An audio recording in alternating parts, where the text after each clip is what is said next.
Bem, pessoal, vamos agora resolver a questão 6, que diz o seguinte. Na figura, M1 é igual a 100 kg e M2 é igual a 55 kg. A roldana é ideal e não há atrito entre o bloco de massa M1 e o plano inclinado. Com base nos dados fornecidos, como se moverá o bloco no plano inclinado? Aqui é um exercício de plano inclinado, se resolve um pouco diferente da fórmula que a gente está acostumado a resolver, vocês já vão ver por quê. Tem aqui M1 e o que ele quer saber é se M1 vai descer esse plano ou se vai subir esse plano. Primeiramente, vamos fazer o diagrama do corpo livre e identificar as forças que estão atuando sobre estes corpos, tá certo? Primeiramente sobre M1.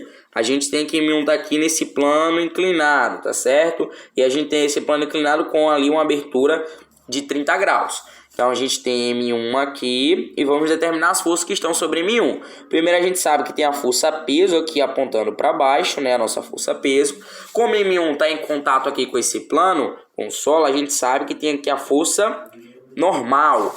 Além disso, M1 está sendo puxado por um fio, então nós temos aqui a força de tração. E como a força peso não está sobre os eixos, ela está aqui inclinada, a gente vai fazer a decomposição dela sobre o eixo Y e sobre o eixo X. Então vamos fazer aqui sua decomposição sobre o eixo Y e também a sua decomposição sobre o eixo X. Como já foi explicado, né, se o ângulo está aqui nessa abertura menor, esse ângulo corresponde aqui ao mesmo ângulo que está entre o vetor do peso e sua componente no eixo Y. Então a gente descobre a sua componente no eixo Y utilizando o cosseno. Então vai ser o peso vezes o cosseno de 30 graus.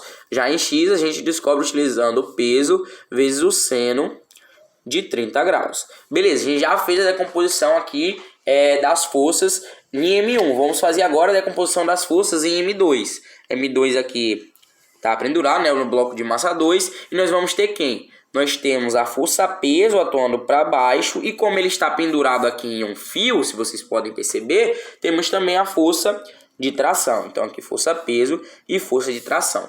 O essencial dessa questão aqui, eu falei que vai fugir um pouco do que a gente resolve, é porque o essencial da questão é vocês entenderem o seguinte. Se vocês perceberem, e aí eu vou colocar os dois desenhos aqui, ele quer saber se o bloco M1 ele vai descer ou se ele vai subir. Sobre esse movimento aqui inclinado, nós só temos duas forças que atuam. Uma é essa componente X aqui da força peso e uma é a componente aqui, a tração, a força de tração.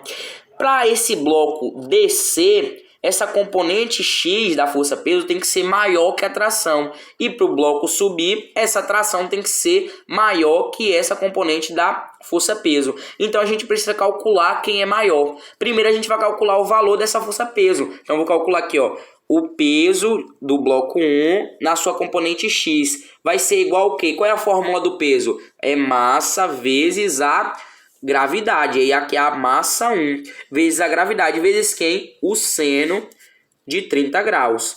Então, peso de 1 na sua componente X vai ser igual. Quem é a massa de 1? A questão fala que a massa de 1 é 100. Então, 100.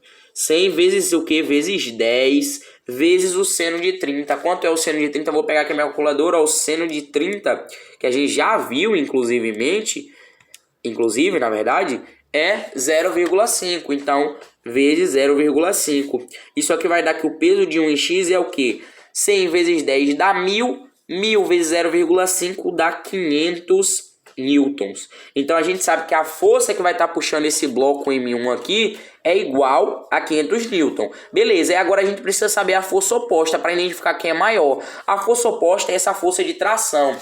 Se vocês perceberem, dentro desse sistema, é um sistema onde o fio é único, então a tração ela é igual em todo o fio. Então a tração aqui é a mesma tração aqui em M2. E se vocês forem perceber, ó, aqui nesse sistema de M2, quem vai estar promovendo o movimento de M1 é o peso de M2. Então nesse sistema, essa tração ela vai ser igual ao peso 2, o peso da massa M2. E aí eu então vou calcular o peso 2 aqui, o peso da massa M2. E aí como está aqui rente sobre o eixo Y, eu não preciso fazer decomposição nenhuma. Isso vai ser a massa de 2, né? A massa 2 vezes a gravidade. Então o peso 2 é igual a massa 2 é 55 vezes a gravidade, que é 10. Então o peso 2 é igual a 550 newtons, tá certo? Então, o peso aqui de 1 na componente X é igual a 500 newton. Já o peso 2, que vai ser igual aqui a tração, que vai ser o que vai puxar a massa de M1, é igual a 550 newtons. Então essa atração, esse movimento aqui da tração, vai ser maior do que o peso que vai estar puxando para baixo. Consequentemente, esse bloco M1 ele vai se movimentar para cima, tá certo? Vamos agora para a questão de número 7. Beleza? Bem, questão de número 7 fala o seguinte: nas academias de ginástica usa-se um aparelho chamado de pressão com pernas, ou também na tradução do inglês, né, leg press, que tem a função de fortalecer a musculatura das pernas, Este aparelho possui uma parte móvel que desliza sobre um plano inclinado, fazendo um ângulo de 60 graus com a horizontal. Uma pessoa usando o aparelho empurra a parte móvel de massa de 100 kg e faz mover ao longo do plano com velocidade constante, como mostrado na figura. Considere o coeficiente de atrito dinâmico entre o plano inclinado e a parte móvel igual a 0,1 e a aceleração gravitacional valendo 10 metros por segundo ao quadrado. Essa é uma questão, a única questão da lista que tem atrito, tá certo? Ela é dividida em A e B. Primeiro, letra A. A letra A ela fala o seguinte: faça o diagrama das forças que estão atuando sobre a parte móvel do aparelho. Então vamos ter que fazer o diagrama das forças aí, beleza? Primeiro vamos desenhar o plano inclinado. E aí eu vou desenhar aqui, seguindo o desenho aqui, ó, se vocês puderem observar, é um plano inclinado aqui, ó, tá certo, ó. Então vamos desenhar esse plano inclinado, tá certo? Ó, desenhar o plano inclinado aqui. E esse plano inclinado tem uma angulação de 60 graus, como fala aqui na questão, 60 graus com a horizontal, beleza? Aí nós vamos ter aqui a parte móvel do aparelho, que eu vou desenhar aqui como esse bloquinho, a parte móvel do aparelho, e vamos agora determinar as forças que estão atuando aqui. Primeiro, a gente já vai determinar aqui que nós temos a força-peso aqui para baixo, tá certo? A força-peso. Certo? E aí se vocês quiserem identificar aqui entre parênteses massa vezes gravidade, pode também, beleza? Como esse bloco está em contato aqui com a superfície, nós temos aqui para cima a normal, certo? A força normal. Além disso, esse aqui atleta, né? Essa pessoa que está fazendo esse exercício, ele está empurrando o peso, então ele está exercendo uma força para cima. Então nós temos aqui, que eu vou chamar de F, a força que essa pessoa está exercendo para que o peso ele suba. Além disso, nós temos aqui um atrito, né? Ele fala aqui do atrito dinâmico. Como eu falei, o atrito dinâmico vai ser uma força que vai resistir ao quê? Ao movimento. Se está resistindo ao movimento, está contrário ao movimento. Se o movimento aqui, a pessoa está colocando a força para o movimento ser assim, então o atrito a gente vai ter a força aqui, ó, porque está resistindo ao movimento. É o que a gente chama aqui de FAT, força de atrito, tá certo? E aí, como o peso tá aqui fora dos eixos, a gente faz a sua decomposição na sua componente Y, que vai ser aqui, e também na sua componente X, tá certo? E aí, o ângulo tá aqui nessa abertura menor, tá certo? A gente vai fazer aqui, né, esse ângulo entre o peso e o eixo Y, e aí a gente descobre aqui em Y com peso vezes o cosseno de 60 e em X com peso vezes o seno de 60. Beleza? Então essa é a letra A, aí é o diagrama do corpo livre, bem fácil, vocês já sabem fazer, só fazer esse diagrama aqui que tá tranquilo. Pronto, vamos agora para letra B. Letra B tá cá do outro lado, ela fala o seguinte, tá certo? Vou pegar aqui a folha da letra B, pessoal. Deixa aí, eu corto. Não. Não.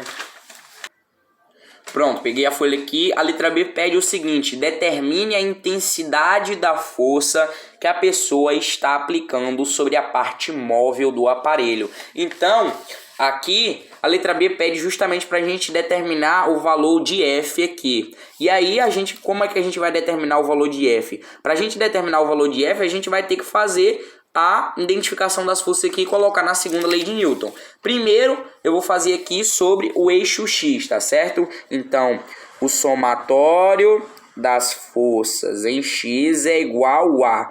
O movimento, se vocês perceberem aqui, ó, o movimento, o que está acontecendo? O cara ele está empurrando para cima. Então, o movimento desse peso ele vai ser no sentido subindo. Então, o nosso sentido de X também vai ser subindo, acompanhando aqui, ó, e Y paralelo, tá certo? Então, se o movimento positivo de X vai ser subindo, então F aqui está no sentido positivo. Então, F menos quem está oposto a F está no sentido negativo. Então, vai ser tudo negativo. Então, menos quem está contrário a componente X do peso, então peso vezes o seno de 60 menos a força de atrito ali, né, que é a FAT. Isso tudo é igual ao quê? É igual a zero, pessoal. Porque se vocês olharem cá na questão, fala que, ó, tá movendo em um plano com velocidade constante. Velocidade constante, a gente iguala a zero. Então isso aqui é igualado a zero, que fica muito mais fácil. Então pronto. Então F menos o peso vezes o seno de 60 menos a força de atrito é igual a zero. Se eu quero descobrir a força, eu isolo passando tudo para lá. E aí vai alternar, né? Vai mudar o sentido ali do sinal. Se aí vai ser F é igual, se aqui tá negativo, vai passar a ser positivo os dois. Então peso vezes o seno de 60 mais a força de atrito. E agora a gente tem que a força é igual. Qual é a fórmula de peso? É a massa vezes a gravidade, e isso vezes o seno de 60. Mas qual é a fórmula da força de atrito? É o coeficiente de atrito, que nesse caso aqui é o coeficiente de atrito dinâmico, vezes a força normal. E agora, como é que eu descubro essa fórmula? Eu tenho aqui, eu tenho a massa, eu tenho a gravidade, tenho. O seno eu posso descobrir. O coeficiente de atrito eu tenho, mas eu não tenho força e nem tenho normal. E aí, eu vou passar para fazer a decomposição sobre o eixo Y. Se vocês voltarem cá, ó, no eixo Y, eu tenho aqui o peso, né? Aqui o cosseno, né? Peso vezes o cosseno de 60 e tem uma força normal. E esse bloco ele não vai estar se movimentando. Isso significa que a resultante das forças sobre o eixo Y, ela vai ser nula. E aí eu posso escrever assim, ó, a somatório das forças em Y, tá certo? É igual a normal, se vocês olharem cá em cima, ela tá no sentido positivo. Então vai ser o quê? Normal, vai ser normal menos, quem é que tá contrário a normal? Nós temos contrário a normal, P vezes o cosseno de 60. Então, peso vezes o cosseno de 60. Isso é igual ao quê? É um movimento constante, então isso é igual a zero. Então eu posso passar isso aqui para o outro lado. Então a normal ela é igual ao peso vezes o cosseno de 60. Então agora eu posso substituir isso aqui na equação que eu tinha encontrado, que eu não sabia o valor da normal, porque agora eu sei. Então F é igual a massa vezes a gravidade vezes o seno de 60 mais o coeficiente de atrito vezes o peso. E aí qual é a fórmula de peso? A fórmula de peso é massa vezes gravidade. Então massa vezes a gravidade vezes o cosseno de 60. E agora é só resolver essa conta gigantesca aqui, ó. F vai ser igual ao quê? A massa. Qual é a massa aqui que a questão lá ela fala que a massa é igual a 100 quilos. Então 100 vezes 100 vezes a gravidade, que é 10. E isso vezes o seno de 60. Eu vou pegar minha calculadora para identificar aqui, ó. Quem é o seno de 60? O seno de 60 é 0,86. Então, vezes 0,86. Mais, quem é o coeficiente de atrito? A questão fala que o coeficiente de atrito é 0,1. Então, mais 0,1 vezes a massa, que a gente já sabe que é 100, vezes a gravidade, que a gente sabe que é 10, vezes o cosseno de 60. Quem é o cosseno de 60? O cosseno de 60 é 0,5. E agora eu vou resolver. A força é igual a 100 vezes 10 vezes 0,86. Isso aqui dá 860. Mais 0,1 vezes 100 vezes 10 vezes 0,5. Certo? Isso dá 50 mais 50. Isso aqui, F é igual a 50 mais 860, 910 newtons, tá certo? Então a força aplicada aqui por esse rapaz que está praticando o exercício é igual a 910 newtons, tá certo, pessoal? É uma força bem alta, né? Porque essa força ela tá tendo que compensar aqui o peso que ele tá levantando, e além de compensar o peso, tá tendo que compensar também o atrito que tem aqui, né, do contato com esse peso e com o plano, tá certo? Então, o próximo vídeo vai ter a continuação dos exercícios.